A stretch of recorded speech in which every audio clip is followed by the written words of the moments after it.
स्वागत है आपका हॉर्नबिल टीवी भारत पे। मैं हूं आपकी एंकर के खिजानिया सुनो। आइए देखते हैं आज की बड़ी खबर। हजरत सैयद सलार मसूद गजी की वार्षिक मेले की तैयारियां पूरी हो गई है, जिसके उद्घाटन 1 जून 2024 को मनाने नायब आरिफ फैज़ आलम और शामीन अहमद करेंगे। महीने भर चलने वाले मेले के लिए प्रशासन पूरे तरह से सतर्क है। पुलिस, अग्निशमन और स्वच्छता व्यवस्था के साथ ही निगरानी के लिए एक नियंत्रण कक्ष भी। दरगाह कमेटी अध्यक्ष सैयद शमशाद अहमद के नेतृत्व में सीसीटीवी के माध्यम से हमेशा की तरह सतर्क है। कांग्रेस प्रवक्ता सीपी राय ने कहा, इस बार बीजेपी सरकार नहीं बना पाएगा और इस बार बीजेपी सिर्फ 176 सीटों पर सीमित जाएगी।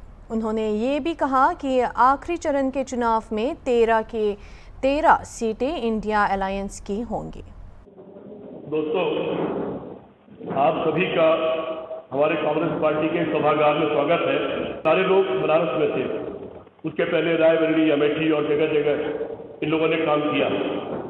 कल चुनाव का आखिरी दौर है और कल का चुनाव में बहुत महत्वपूर्ण है। लोग थे, कल एक अजीब घटना घटी।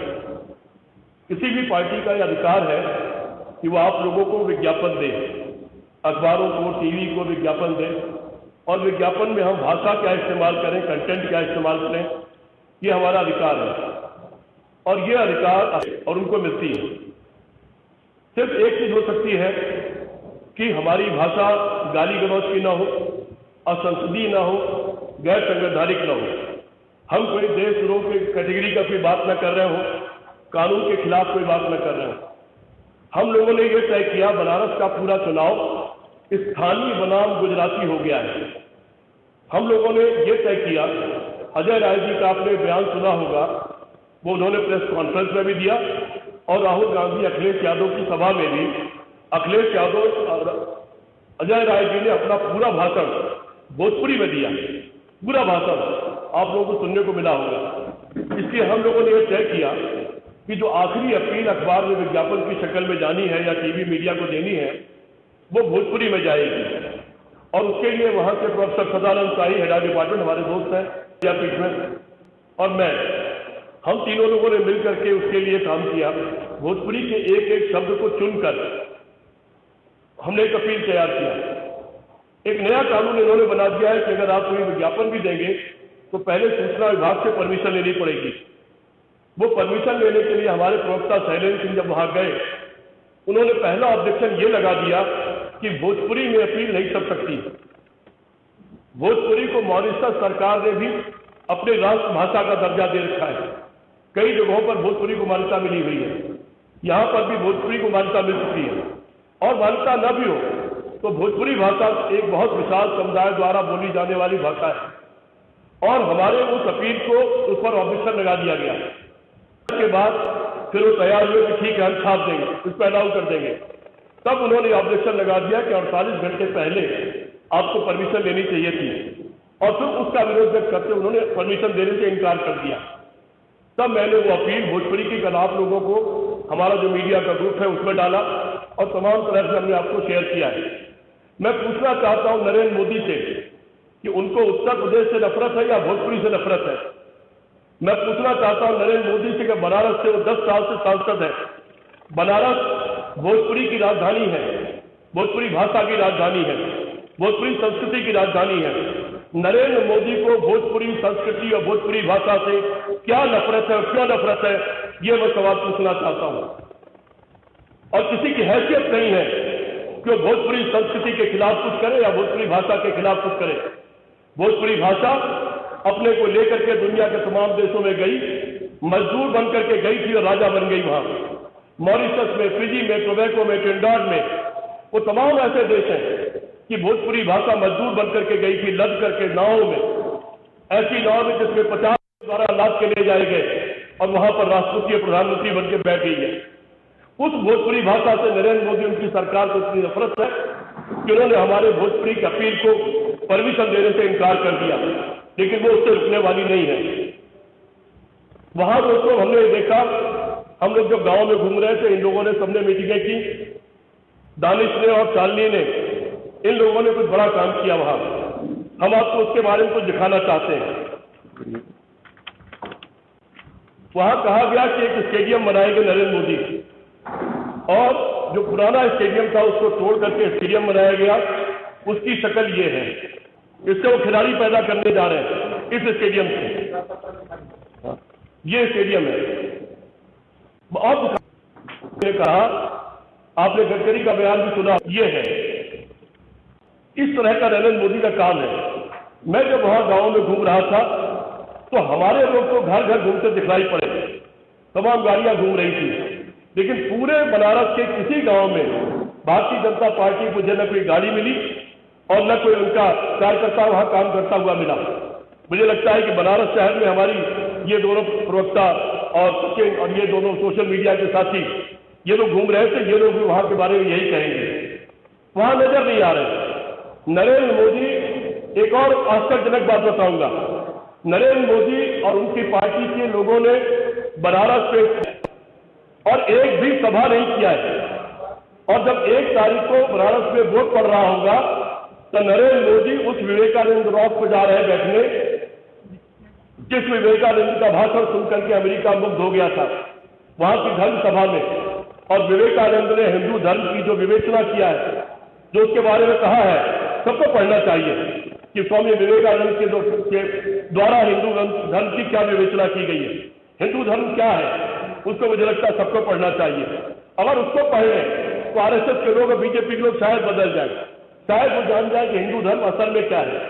नरेंद्र मोदी वहां जा रहे हैं पता नहीं क्या करने के लिए। बड़े अच्छी बात कही शालिनी ने, इन्होंने कहा कि दुनिया तो धर्म के लिए, आस्था के लिए, ज्ञान के लिए बनारस आती है।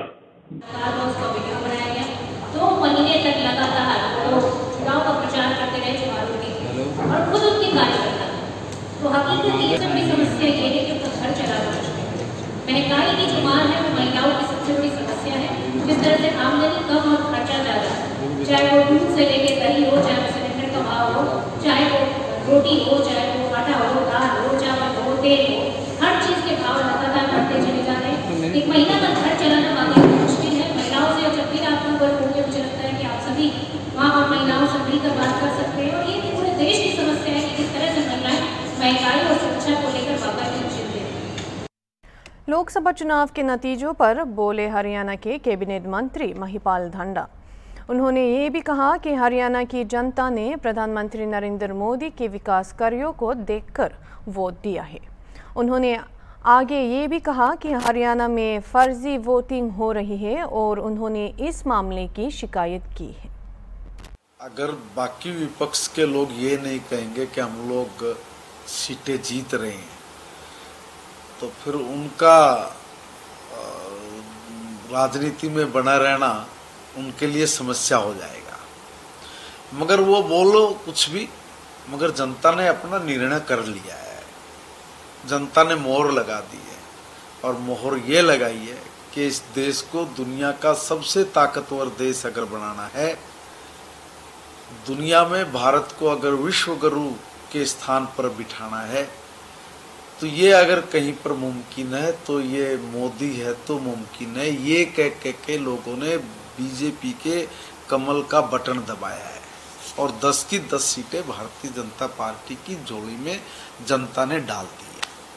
लेकिन आप हरियाणा सरकार में मंत्री भी हैं, कोई भी सांसद जो है अपना रिपोर्ट कार्ड नहीं लेकर पहुंचा था जनता के बीच, लेकिन प्रधानमंत्री नरेंद्र मोदी के नाम पर जो है वोट सबने मांगे।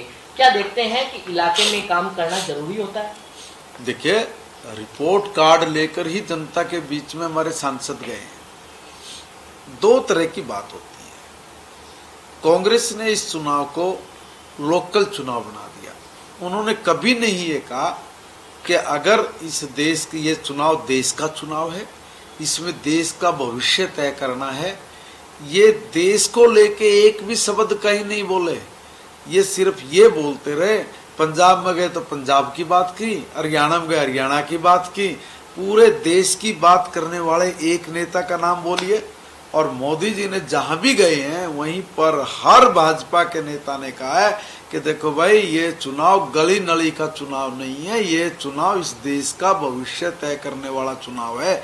इसलिए देश को हमें कहाँ लेकर जाना है और दुनिया में भारत को कहाँ खड़ा करना है, उसको लेके चुनाव है। और उसके लिए क्योंकि कांग्रेस के पास या इंडी गठबंधन के पास ना नीति, ना नियत, ना नेता, ना उनका विजन, जब कुछ भी नहीं था, तो इसलिए छोटी सोच के साथ ही लोगों ने चुनाव लड़ा है, बड़ी सोच के साथ चुनाव नहीं लड़ा। छोटी सोच थी इसलिए उनको पता ही नहीं था पूरे देश के बारे में, इसलिए कर्नाटका में गए तो कर्नाटका की बात कर ले, हरियाणा में आए तो हरियाणा की बात कर ले। तो ऐसे कभी कोई इन लोगों के दम पे, इन लोगों के विजन से कोई देश आगे बढ़ेगा क्या? जब ये सारी चीजें बोल रहे थे तो लोग समझ रहे थे, लोग कह रहे थे कि यार ये देश की तो बात ही नहीं कर रहे कि भारत कहाँ खड़ा है, भारत को कहाँ खड़ा होना चाहिए, भारत के लिए विदेश नीति कैसी हो, रक्षा नीति कैसी हो, भारत की सीमाएं सुरक्षित कैसे हो, भारत में से आतंकवाद कैसे खत्म हो। बल्कि उल्टा देश विरोधी बातें करके देश के लोगों को सीधा इंडिकेशन दिया कि अगर हम लोग आए तो हम भारत विरोधी काम करेंगे, धारा 370 वापिस लेके आएंगे, ये सब जगह बोला उन लोगों ने। राम मंदिर का निर्माण कैसे कर दिया। अरे भाई, इनके नेता कितना बड़ा कुकर्म कर रहे थे, इसको देश की जनता देख रही थी। लेकिन सर, किसानों की अगर बात करें तो किसान तो लगातार विरोध कर रहे थे। क्या किसानों को आप लोग, क्या उनकी जो मांग है वो पूरी नहीं कर पाए हैं? क्योंकि पिछले दिनों गोलियां भी जो है सिंधु बॉर्डर पर चली थी। देखिए, हमने हरियाणा के नहीं पूरे देश की तमाम बातों को माना है और वो किया जो कभी कांग्रेस या दूसरे दल सपने में भी नहीं सोच पाए। हम आपके निवेदन करना चाह रहे हैं कि आप अपने टीवी चैनल के माध्यम से देश के किसान भाई को बताओ कि ये कितना बड़ा उल्लू बना रहे हैं, या ऐसे कौन लोग हैं जो इनके हाथों का खिलौना बन के खेल रहे हैं। 2014 में हमारी सरकार बनी, 2013-14 में गेहूं का, धान का, जवार का, जौ का, गवार का, रड़ का, मूंग का, उड़द का, सोयाबीन का, सरसों का, कपास का, बाजरे का, इनका दाम क्या था और आज इनका दाम क्या है, आपको स्पष्ट नजर आ जाएगा। कांग्रेस के किसी नेता को इतनी फसलों का नाम भी नहीं पता है, भगवान कसम। अगर पता होता तो जिनको ये किसान नेता बोलते हैं और किसान के धरती पुत्र बोलते हैं, वो धरती पुत्र हिंदुस्तान की पार्लियामेंट में खड़ा होकर कहता है कि आलू 3 फुट का होता है, तो गजब की बात है। उन लोगों को आप लोग किसान नेता मानते हो। देखो भाई, आज तक 60 साल तक इस देश में गरीब आदमी के साथ मजाक करते रहे हैं, इस देश के लोगों के साथ मजाक मजाक में 60 साल तक लूट के खा गए। आज एक बात बताओ, 60 साल में कितना करप्शन हुआ है, लोगों ने अपनी आंखों से देखा है। और 10 साल में एक छोटा सा दाग धब्बा भी ये लोग नहीं दिखा सकते। हम किसान भाइयों को कहना चाह रहे हैं कि देखो भाई, ये बड़े सातिर लोग हैं, इन्होंने गलत आपको पट्टी पढ़ाई है, आप लोग पढ़े लिखे हो, आज आप लोग अपना खुद का भला किसने किया इसको देखो, एक बार समझो। अच्छा, आपका आकलन क्या कहता है हरियाणा में? क्योंकि पहले बीजेपी के 10 के 10 सांसद थे, इस बार फिर 10 के 10 सांसद, 10 के 10 सांसद। अच्छा, एक सवाल हो, बोगस वोटिंग को लेकर आजकल चर्चा जो है काफी तेज हो रही है हरियाणा के अंदर, कैसे देख रहे हैं आप इस सब चीजों को? कांग्रेस कभी हार बर्दाश्त नहीं कर सकती, मगर जनता उनको हराती है। जनता के मुंह पे तमाचा मारने में कांग्रेस को मजा आता है। जब इनकी बड़ी नेता श्रीमती इंदिरा गांधी जी इलाहाबाद हाई कोर्ट के फैसले में जब वो हार गई थी, तब इन्होंने इस देश के लोकतंत्र का गला घोट दिया था। ये जहां भी इनको हार नजर आती वहीं पर वो लोकतंत्र को मारने का काम करते हैं। अब ये सब सीटों पे आ रहे थे, तो सब सीटों पे इनके बदमाशों ने लगातार लोगों के साथ झड़पें की हैं, लोगों को डराया धमकाया है, और एक जो लोकतंत्र की स्वच्छ परंपरा है उस परंपरा पर विश्वास ना करते हुए इन्होंने लोकतंत्र की हत्या करने का प्रयास किया है। लोग जो अपने सपनों की सरकार बनाना चाहते हैं, उनके सपनों को बोगस वोट डाल के, उनके सपनों को चुकनाचूर करके अपने नेता को कैसे जिताएं, बस इन्होंने सारी मर्यादाओं को तार तार कर दिया। हमने भारत के चुनाव आयोग में कहा है, हमारी पार्टी की तरफ से हम लोग वहां पे जा रहे हैं कि इस पर वो। बिजली विभाग के सचिव अभिषेक सिंह के अनुसार चक्रवृद्धि रेमाल का कारण त्रिपुरा को बिजली विभाग को 5 करोड़ रुपए से अधिक का नुकसान हुआ। हालांकि सैकड़ों उपायों के कारण किसी की जान नहीं गई, लेकिन महत्वपूर्ण क्षति हुई और जिसमें लगभग 550 ट्रांसमीटर लेने, 850 बिजली के खंभे और 100 से अधिक ट्रांसफार्मर प्रभावित हुए। बहाली के प्रयास चल रहे हैं और एक ठेकेदार कंपनी के 994 कर्मचारियों और विभाग के कर्मचारियों अथक प्रयास कर रहे हैं। बिजली पोल मरम्मत का लगभग 7% काम पूरा हो चुका है। राज्य परियोजना अधिकारी शरद कुमार दास ने सामान्य स्थिति बहाल कराने के उद्देश्य से राज्यव्यापी क्षति का आकलन कराने के लिए अपारा प्रबंधन टीमों के साथ सहयोगमत प्रयासों पर प्रकाश डाला। मानव प्रभाव मूल्यांकन से पता चला कि 1574 क्षतिग्रस्त घर और 12 चालू राहत शिविरों में 1220 लोग रहे थे। सुनबेन अपना डिटेल जानबेन যদি एटलिस्ट 1 वीक লাগে, एक सप्ताह থেকে 10 दिन 15 दिन লাগে বিভিন্ন সুবিধা সুযোগগুলি ওটা রিস্টোর করা যায়। তো সেই কারণে আমার রিকোয়েস্ট থাকবে সবাই পক্ষ থেকে কাইন্ডলি কোঅপারেট উইথ देम। আর যে আপনি স্পেসিফিক ইনসিডেন্টস বলেছেন ওখানে অলরেডি আমার যে খবর আছে অলরেডি ওই ফেডিকো এমপ্লয়ি সঙ্গে হয়েছিল আর ওখানে অলরেডি এফআইআর হয়েছে। স্যার গতকালকে যে কোর্টের ঘটনাটা হয়েছে সেটা হচ্ছে তিনি একজন সরকারি কর্মচারী, কাজ করতে গিয়ে তিনি আমি ওটা বলে দিয়েছি অলরেডি। আমি এই বিষয়ে কোনো মামলা কি আপনারা করবেন পুলিশ? ওটা আমরা বলেছি আগে আমরা রেজিস্ট্রেশন শেষ করার সঙ্গে সঙ্গে যখন শেষ হবে পাবলিক কাছে আমাদের যে সার্ভিসেস আছে হয়ে যাবে, ওটা সঙ্গে সঙ্গে এটা উপরে অ্যাকশন হবে। স্যার আপনারা যে কল সেন্টারে কি উন্নত করার চেষ্টা করবেন? অনেক সময় দেখা যায় যে কল নেওয়া হয় না, হোল্ড করা রাখা হয়, সেই ব্যাপারে টেকনোলজি অনেক উন্নত হয়েছে। বলছি আমাদের যেটা হয় এটা 1912 যেটা আছে এখন আমাদের 30টা চ্যানেল আছে, 30টা লাইন পর্যন্ত দিতে হয়। 25টা লাইন হচ্ছে আউটগোয়িং ইনকামিং আর 5টা লাইন হচ্ছে আউটগোয়িং। এখন দেখা যাচ্ছে যখন এরকম টাইপের সাইক্লোনিক আবহাওয়া আছে 25টা লাইনও একসঙ্গে সাফিসিয়েন্ট হয় না। তার জন্য আমরা বিভিন্ন রকম চিন্তা ভাবনা করছি। আজকে আমরা সেক্রেটারি কিছু আমাদের নতুন ধরনের টেকনোলজি আছে, সেইখানে টেকনোলজি আমাদের নতুন একটা স্কিম আছে সেন্ট্রালি আরডিএসএস স্কিম, তার থ্রু দিয়ে কিছু টেকনোলজি ইনোভেট করে আরো কিছু লাইনের প্রভিশন করা যায় কিনা সেটা নিয়ে আমরা চিন্তা ভাবনা করছি, বা অ্যাডিশনাল অন্য কোনো নাম্বারসের কিছু ইন্ট্রোডাকশন করা যায় কিনা আমাদের সেই চিন্তা ভাবনা আছে। অ্যাটলিস্ট এরকম ডিজাস্টার ম্যানেজমেন্টের পিরিয়ডে কিন্তু যাতে জিনিসটাকে সামাল দেওয়া যায়, সেটা অ্যাডিশনাল কীভাবে ওয়ার্কফোর্স রেখে জিনিসটাকে ট্যাকেল করা যায় সেটা নিয়ে আমাদের মিনিস্টার সাহেবের সঙ্গেও কালকে ডিসকাশন হচ্ছে, আজকে আমার সেক্রেটারি সাহেবের সঙ্গে ডিসকাশন হচ্ছে। আমরা একটা কিছু নিশ্চয়ই ডেফিনেটলি একটা অ্যাকশন নেব। এমডি স্যার একটা প্রশ্ন ছিল, 1912 তে বলছেন ফোন করার জন্য, আপনাদের আগে একটা ল্যান্ড ফোন নাম্বার ছিল সব ডিভিশনে, ওই ল্যান্ড ফোন নাম্বারগুলোতে এখন ফোন করলে ফোন লাগে না, আর 1912 তে ফোন করে কমপ্লেন দিলে তারা গিয়ে এসটি লাইনের কাজ করেন, এলটি লাইনের কাজ করে। ডিভিশনে যে লোকগুলি আছে তারা কি সব ফোনে রেসপন্স করে? বলছি আপনাকে এটা সিস্টেম হচ্ছে এটা আপনি শুধুমাত্র ত্রিপুরার জন্য না, এটা কিন্তু গোটা ইন্ডিয়ার জন্যই 1912 হচ্ছে সেন্ট্রালাইজ কল সেন্টার নাম্বার, এবং এটা এতদিন ত্রিপুরাতে ছিল না। আমরা নতুন 1912 চালু হলে কিন্তু অন্য কোনো নাম্বার থাকে না। এবার 1912 নাম্বার অফ চ্যানেলস বাড়াতে পারে, নাম্বার অফ অপারেটরস আপনি হ্যান্ডেল করতে পারেন। এটা বলছি আপনাকে পুরোটা বলতে দিন। এবার ওদের পেরিফেরি ছিল এতদিন পর্যন্ত আমরা এলটি লাইন দেখতো, এইচটি লাইনটা আমাদের এই সেন্ট্রাল টিম এসে দেখতো। আমরা এইবারের ইনফ্রাস্ট্রাকচারে কিন্তু ডিস্ট্রিবিউশন ট্রান্সপোর্টের ডিও ফিউজ পর্যন্ত আমরা ওদের স্কোপে দিয়ে দেওয়া হয়েছে, কারণ আমরা ম্যাক্সিমাম যেটা দেখেছি ট্রান্সফরমারের ডিও ফিউজ যাওয়া বা এলটি লাইন সেটা এগুলোই বেশি কমপ্লেন। এইচটি লাইনের কমপ্লেনটা যেটা হয় ওরা যখন যেইমাত্র গিয়ে দেখে যে এটা এইচটি রিলেটেড ইস্যু, তখন আমরা ইনস্ট্যান্ট ওরা আমাদের সেন্ট্রাল টিমকে রেফার করে এবং সেন্ট্রাল টিম এবং এরা জয়েন্টলি গিয়ে তখন এই কাজটাকে এইচটি পোর্শনটাকে অ্যাটেন্ড করে। এটা কিন্তু দুজনের কোঅর্ডিনেশন হয়, সুতরাং এটার জন্য কিন্তু কোনো ডিলে হয় না।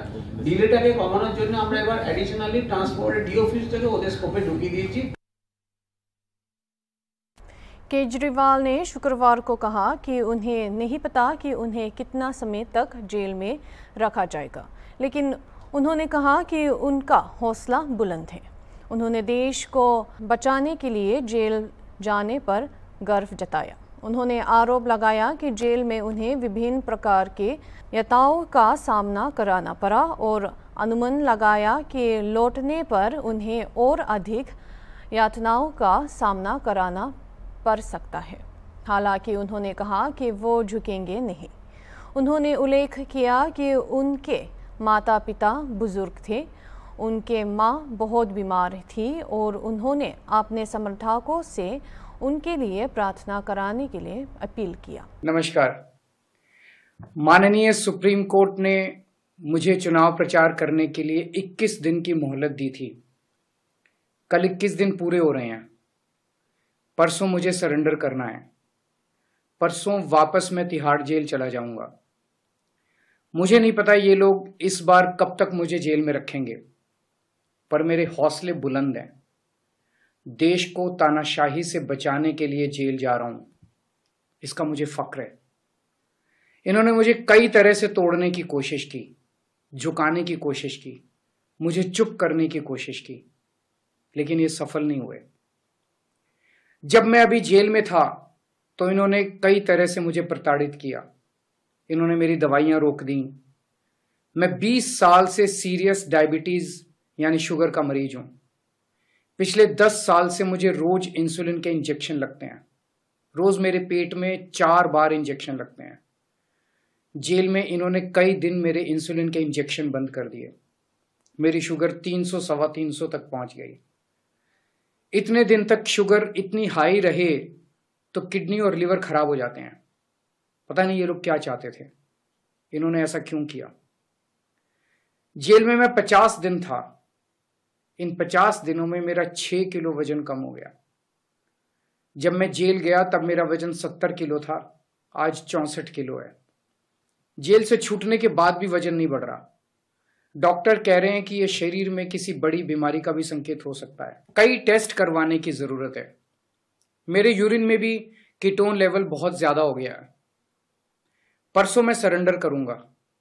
सरेंडर करने के लिए लगभग दोपहर 3 बजे अपने घर से निकलूंगा।